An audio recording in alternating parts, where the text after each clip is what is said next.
Hello, everybody. Welcome to WIDS. We are so excited to have you here, and I'm super excited to introduce for this session today. We have Yano, who's our senior machine learning data scientist with Expedia Group, and her topic today will be demythifying word embedding. And I just wanted to call everybody's attention to the Q&A on the left-hand side of your screen. You can post your questions there, and we will get to them at the end. Do not post them in the chat. And with that, I'm going to turn it over to you, Ty. Thank you. All right. Thank you, Elsa. So let me first start sharing my screen. And if everything's okay, it should be okay. All right. Hopefully, Elsa, can you see it's okay? It looks great. All right. Let me go to the presentation mode. All right. Thanks for coming, everyone. My name is Yano. I'm a senior machine learning scientist at Expedia. I lead the team of who make classical ranker for the various line of business over there. Today, I'm going to talk about word embedding, which is a system to map a unit of text to its vector representation and how it's being made. Okay. So typical occasion you encounter word embedding is, I believe, is something like this. You have some task, and the input is assumed to be text. But your running algorithm takes only the feature vector because this is a discriminating training. So you use some word embedding, treat this as a kind of black box, turning text into the feature vector, and then train your model. This, by the way, this setup is called a transfer learning. So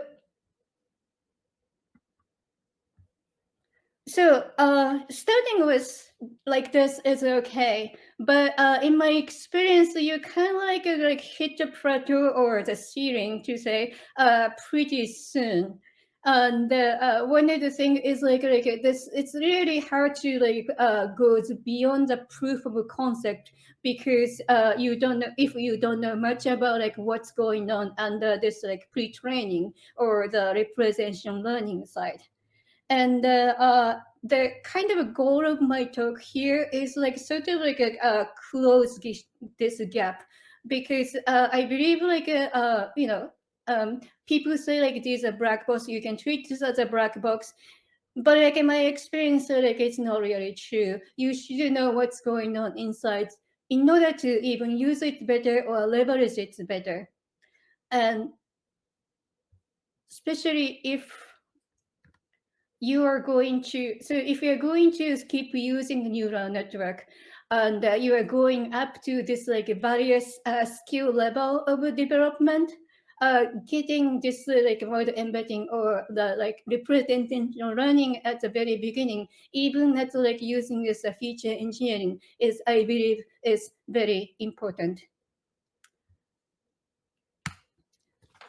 So that was a sort of introduction and also demarcation what this is talk about, what it is not. I'm going to next talk about sort of etymology or foundation word embedding. What is the central concept drive the word embedding, and also the talk about what was currently the most ubiquitous form of the word embedding.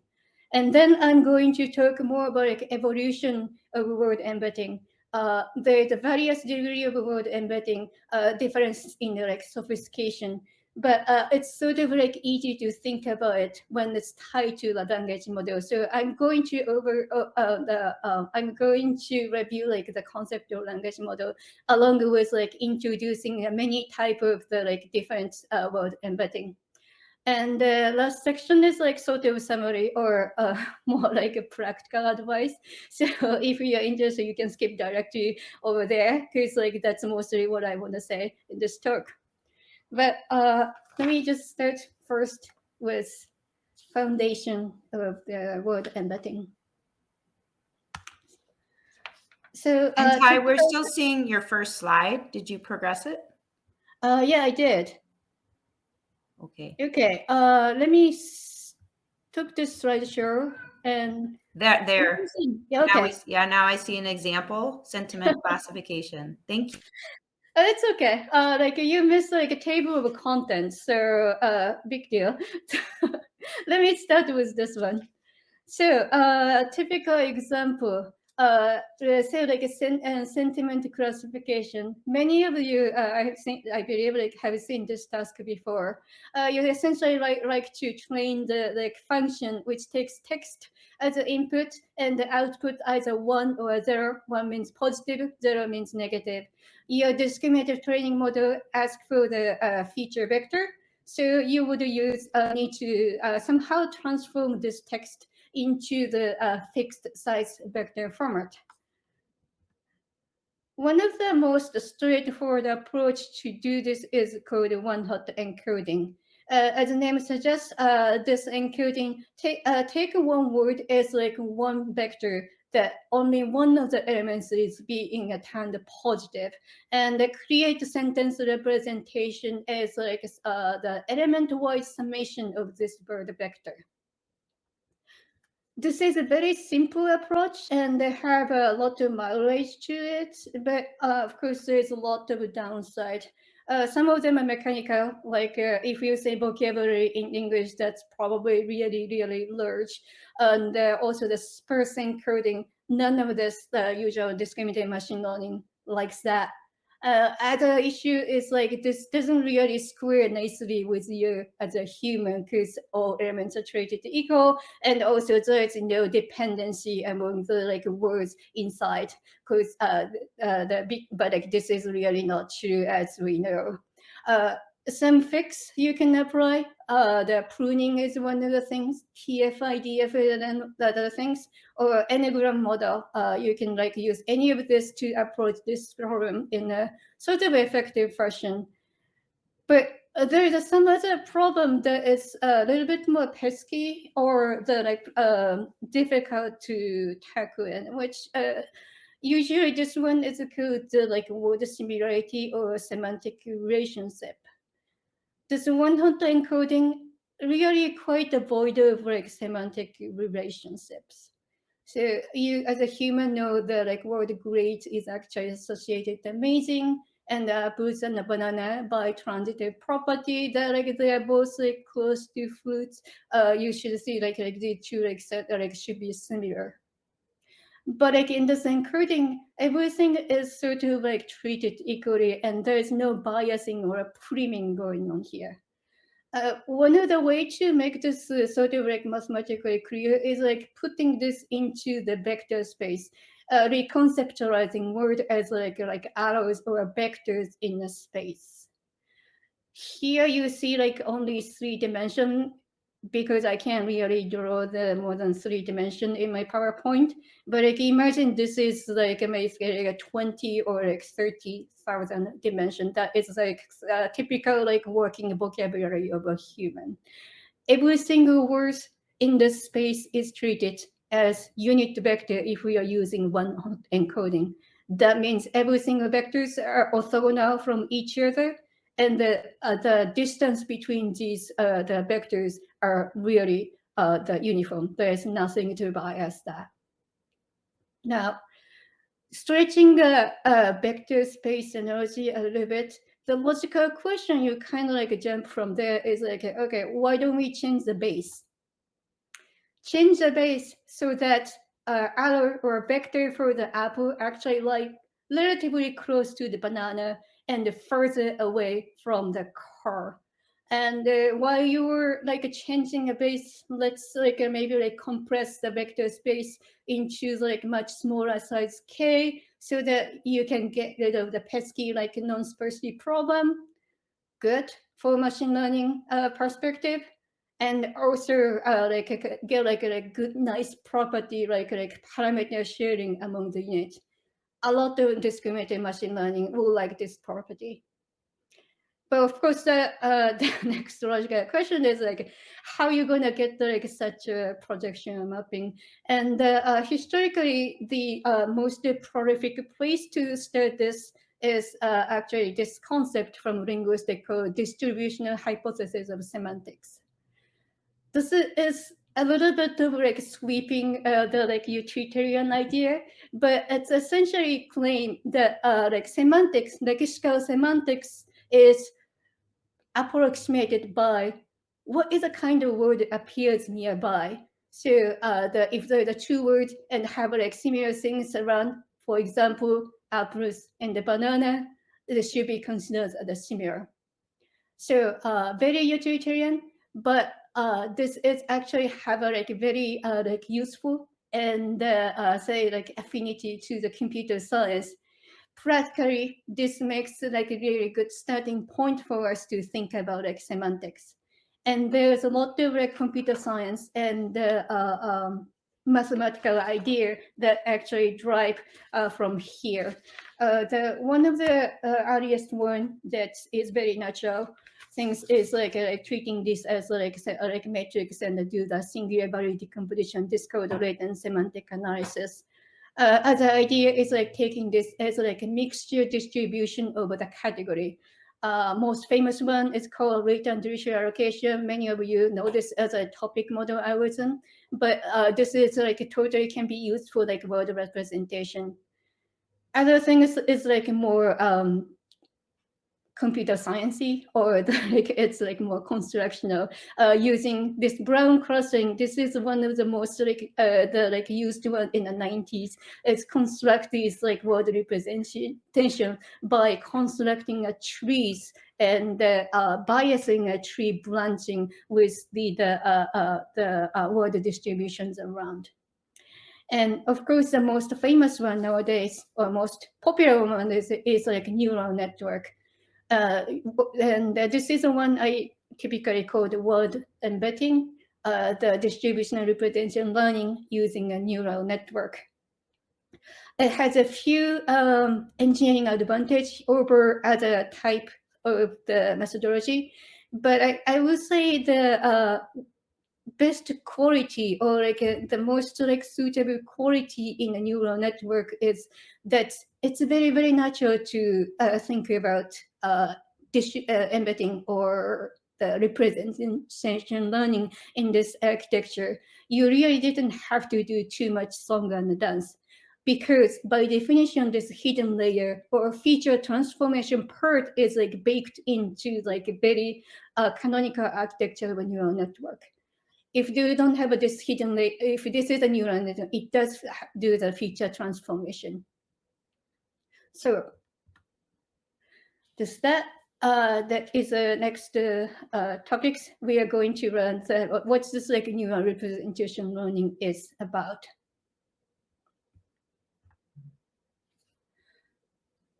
Usually when you are doing machine learning, your MO is basically you are given a task, or you have a task which train the model for that and use this model for the future prediction.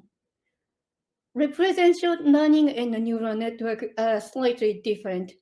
You still train the model, but after you train the model, you typically throws away this like output layer, which is like, you know, the part actually doing a prediction. And then kept the middle part, this is the feature transformation part, and repurpose it to do for the encoding of the other task. Now, if we postulated the problem this way, then like a question or the like things you have to think about in order to do the representation learning in a neural network is, what is a task most suited to your purpose? And in this case, what is it?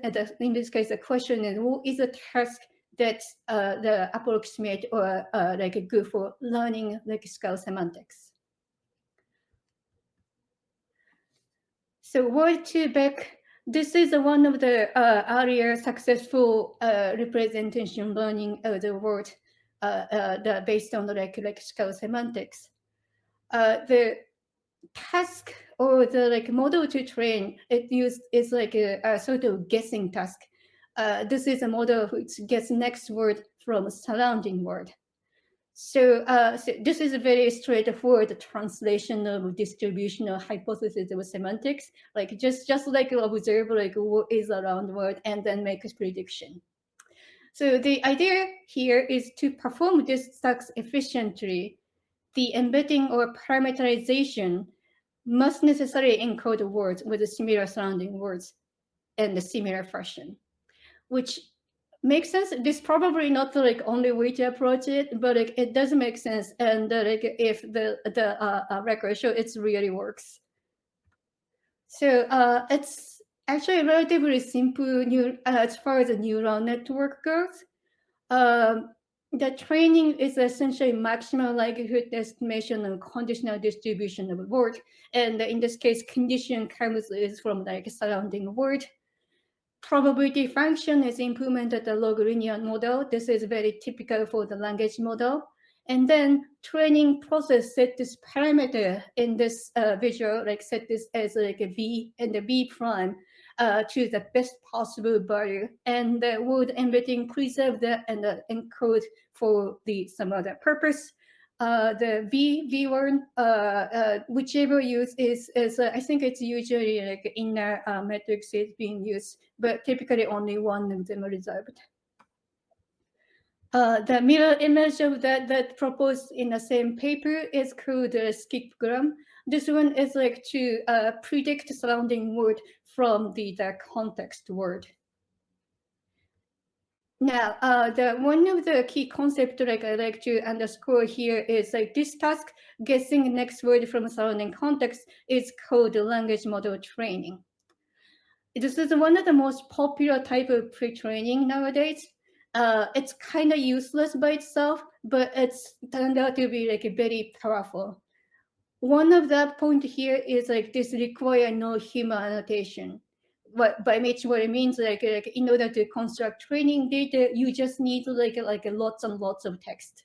There's no human involved in. Another of like this type of like training is called like autoencoder. But in my opinion, compared to the autoencoder, I think language model is like a tad more powerful because you could inject a lot of like good insight into how you define this, like what is to be a surrounding context. As I said, like this is one of the most successful about the embedding is trained with language model training. And when you see like how like this evolution of language model about embedding goes, it's kind of like easy to see like the innovation is actually driven by how the practitioner actually view and encode these like context or like surrounding context to do the prediction. So the remaining of the time, I'm going to introduce like some of the major innovation in the word embedding. But before that, I like to like address like some of the problem in the word feedback. So language is more than just a distributional semantics, and especially like back of distributional semantics. And practically, this has like lots of problem. Or not a lot of problem. This has like some major like drawback to it. One is like issue of word order. We know like how do we work in working, how do we, these are like completely opposite meeting. But like if you use word to vector encoder, these two comes out exactly the same. The other problem of polysemy or homograph. Word to back map one orthographic form into like one fixed vector. So if you like say like apple in this context and apple in that context is different, but like this is not reflected to word to back, and they have like a very pesky like out of vocabulary problem. English it's kind of okay, but like if you look into some like language with like very bit more morphology, German, Hungarian, this will be a huge problem because you can never see the, like every single word in your training example. And it's also a program for like some like the domain that have a lot of new words. Twitter comes to mind. So these processes like these drawbacks like are addressed in like subsequent models. One of the early one who actually like worked to encode a sequence instead of word is called a skip thought vector.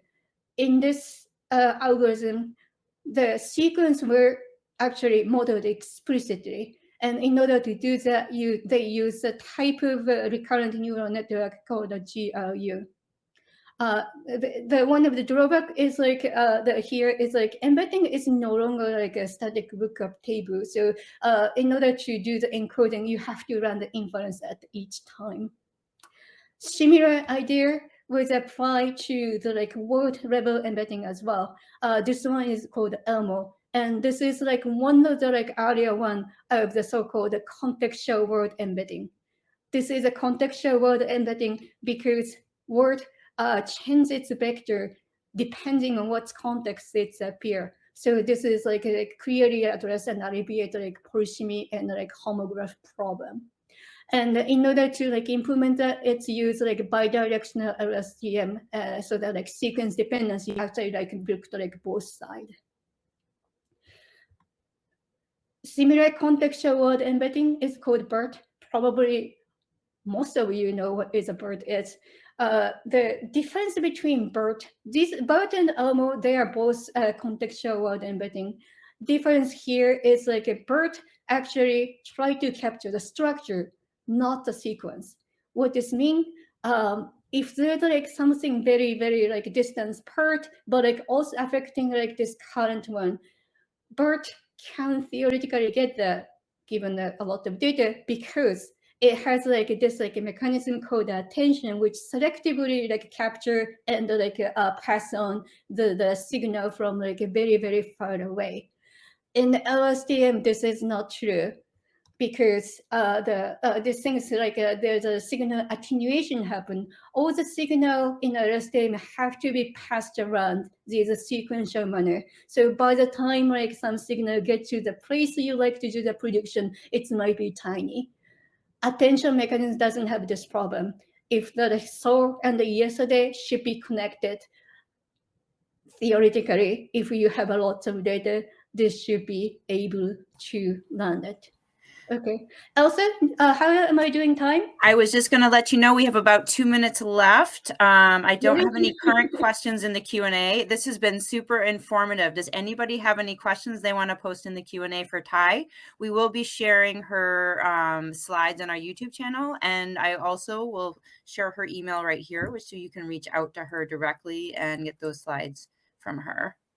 Okay, so I have probably 3 or 4 more slides, but it is just kind of like summary and like advice. So I'm just gonna go over this and like see like how far we can go. Okay. All sure, right. We have 2 minutes exactly. Okay. Now, so one of the advice, as I mentioned, what you are doing in transfer learning, and one of the mantra of transfer learning is your pre-training and your target task should be crossed. Otherwise, you are not really doing too good a job. Off-the-shelf embedding is a task agnostic, but it's really not true. You should know what's like an algorithm like being used to run this word embedding and how far or how close your model or your target task is.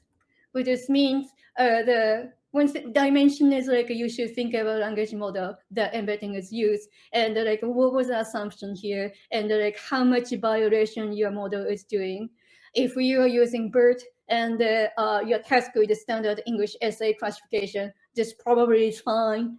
But if there is like query string which has a limited length and you like to apply contextual embedding, probably Elmo is better because distance doesn't matter. And if you like need to just simply vectorizing the like textual unit into something, I will discuss going to like very, very sophisticated model. Just use back or like some other non-neural network embeddings. So that's the most important things I want to say. Oh, the other things, the cost increase as model gets more expensive at the inference. So think about like what your throughput is before you start using BERT in your API. Other things, you should also start think about what is your domain. If your word usage in your domain is much different from regular English. For example, if you're annotating or if you're classifying medical diagnosis, word negative is like really have a different meaning. Hey, Ty, No, we're going to get cut off. I have all your right. email in the chat. So there is one question for you, Luisa. You can reach out directly. And thank you so much for all attending today. That was a fantastic talk, very informative, Ty. Thank you so much, everybody, for attending. I think we've got Thank you, one Elsa. session left. Thank you, guys.